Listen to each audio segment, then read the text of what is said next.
진행을 하게 되었고 서울아산병원의 통계학교실에서 많은 도움을 주셨습니다.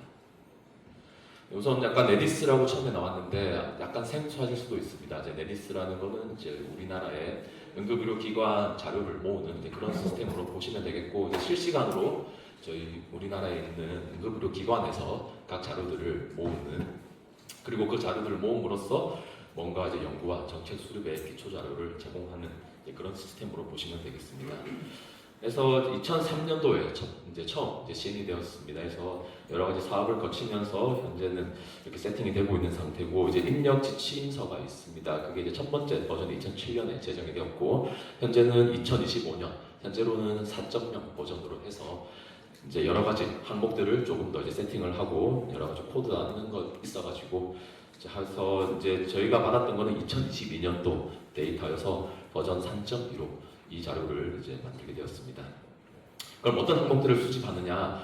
굉장히 많은 항목들이 있습니다. 많은 항목들이 있지만 이거는 이제 응급실 단계에서 하는 항목들입니다. 그래서 막상 많은 것 같지만 또 의외로 들여다보면은 되게 좀 러프하기도 하고 저희가 알고 싶던 자료들이 없긴 합니다.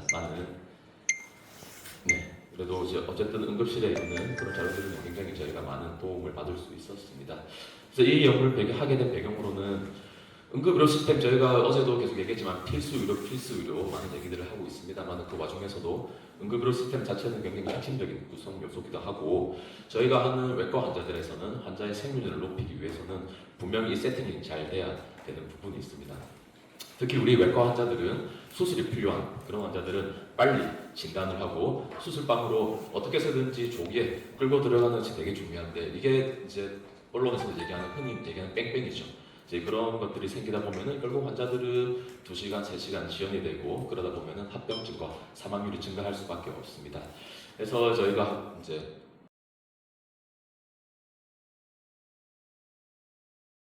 사망률이 증가할 수밖에 없습니다. 그래서 저희가 이제 케이스 학수도 마찬가지고요. 조금 더 어떻게 하면 잘할 수 있을까 해서 그 전에 이런 정도로 환자들이 이렇게 되고 있구나라는 배경을 알기 위해서 이 연구를 시작했다고 보시면 되겠습니다. 그래서 이 네디스 통계를 2022년도 자료를 받아서 얘기를 했고, 국내 외과 응급 환자 중에서 특히 수술했던 환자들에 저희는 포커싱을 했습니다. 그래서 수술도 다양한 수술 있지 않습니까? 그래서 수술 유형에 따라서 조금 더 특성을 분석을 한번 해봤고, 따라서 이런 자료를 가지고 앞으로 우리가 여러 가지 정책이나 이런 데 함에 있어가지고 기초 자료를 한번 만들어 보자라는 배경으로 시작을 했습니다.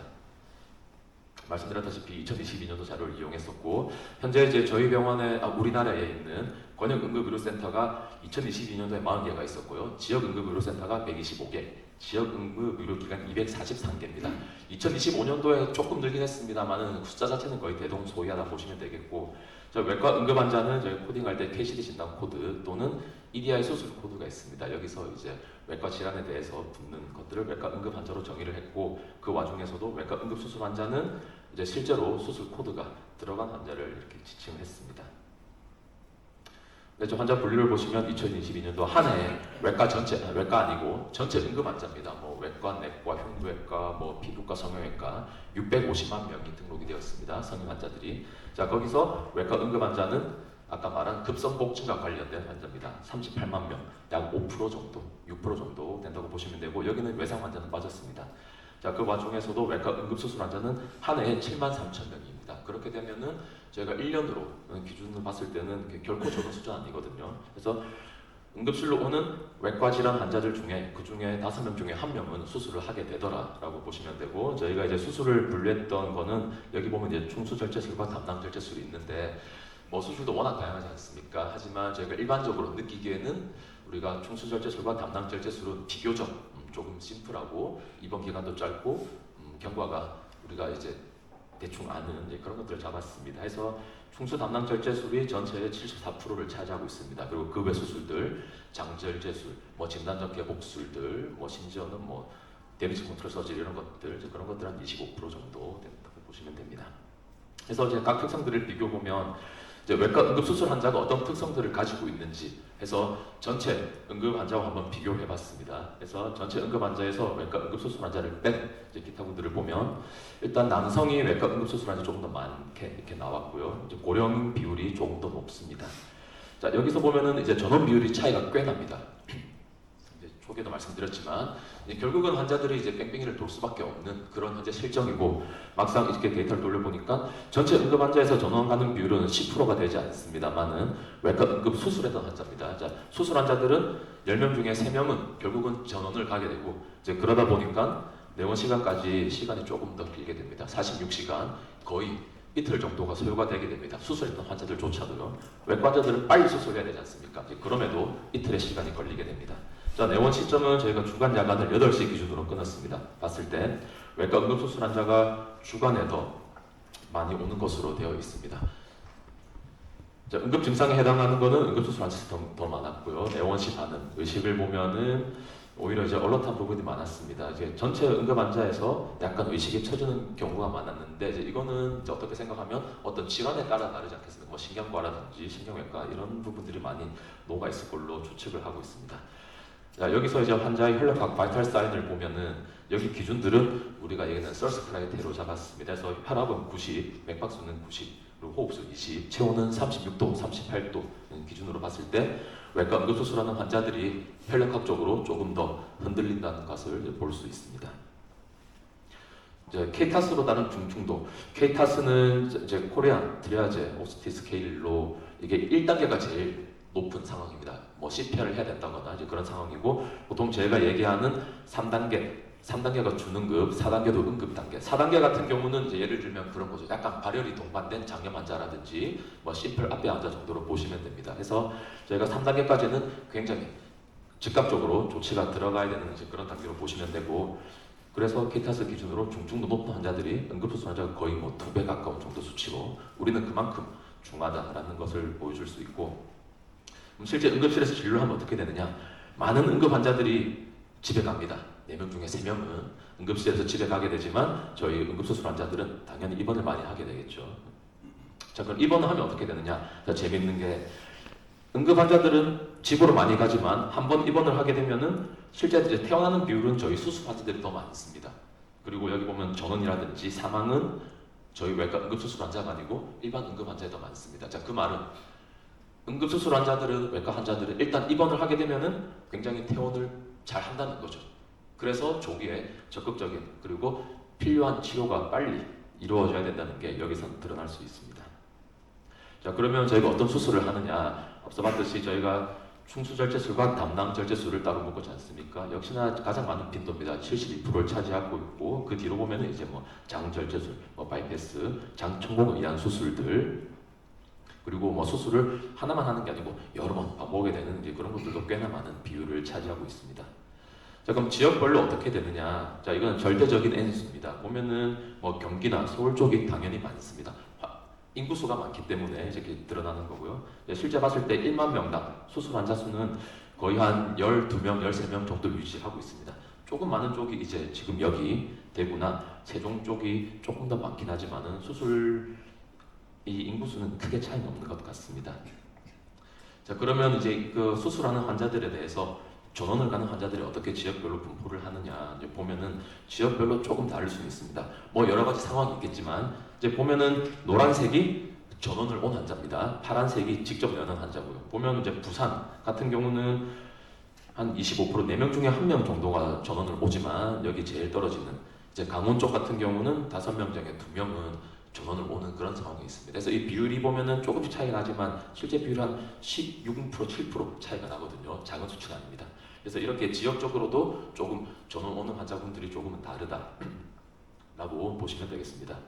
자, 그러면 응급의료기관별로 어떻게 분포를 하느냐? 자, 여기가 이제 권역 응급의료센터입니다. 우리가 흔히 얘기하는 대학병원, 3차 응급의료기관으로 보시면 이해가 편하겠고 여기가 이제 지역 응급의료기관.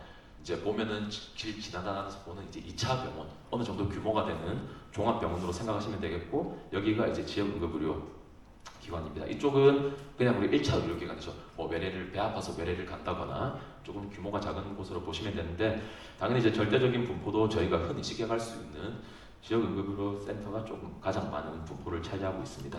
자, 그런데 이제 실제 그런 한 병원에서 전원은 어떻게 이루어지느냐 보니까 우리가 당연히 예상하듯이 가장 높은 이제 티어에 있는 이제 권역 응급의료센터 쪽에서는 전원 받는 비율이 많습니다. 당연히 그래야 될 것이고요. 그래서 그리고 다행히게도 이제 지역 가장 어떻게 보면은 조금 이제 하이 레벨에 있는 이제 이쪽 지역 응급의료기관에서는 다행히도 환자가 그냥 내원을 하는 경우가 훨씬 더 많았습니다. 그래서 전원 받는 경우가 많이 없었다는 거죠.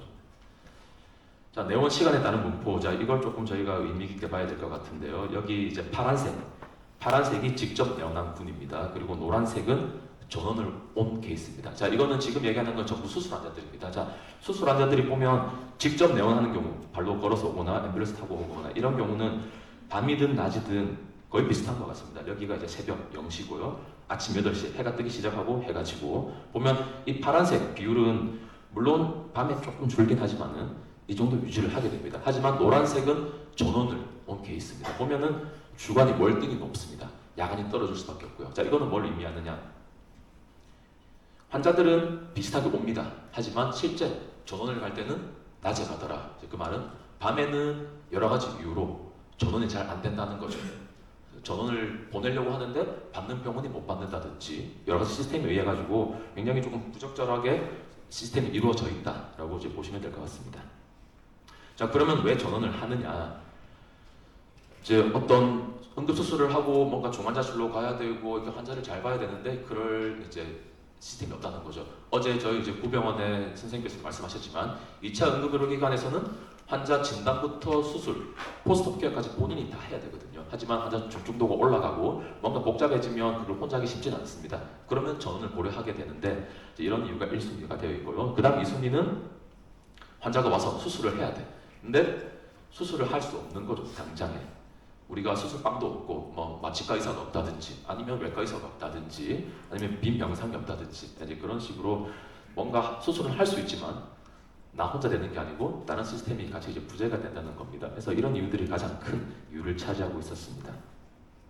자, 지역별로도 조금씩 다릅니다. 이제 흥미로운 게 보면 여기 파란색으로 묶긴 했지만 여기 보면은 이 파란색은 약간의 이제 대도시들이죠. 광역시나 이제 특별히 서울 인구가 많은 밀집 지역들이고 여기 노란색 쪽은 약간 이제 도정 소재지입니다. 약간 이제 지역으로 가는 거죠. 이제 보면은 이 이유도 비슷합니다. 보면 약간 대도시 쪽은 환자가 오긴 왔지만은 당장 응급수술을 할 수 없는 그런 상태에 있는 이제 그런 것들이 대부분이 어떻게 보면은 조금 이제 과포화된 그런 상태를 보시면 되겠고 오히려 이제 지역으로 가면은 동일하게 우리는 수술도 할 수 있고 여유가 되긴 하지만 뭔가 이 환자를 봤을 때 이후에 이게 관리를 어떻게 해야 되지? 이제 그런 부분들이 큰 것 같습니다. 그래서 이런 부분들이 있어가지고는 저희가 세팅을 함에 있어서 이런 여러 가지 상황들을 고려를 해야 될 것 같습니다. 자, 그러면은 저희가 앞서 얘기했듯이 자, 그러면 수술도 굉장히 많은 수술이 있는데 제가 조금 심플하게 두 분으로 나눴습니다.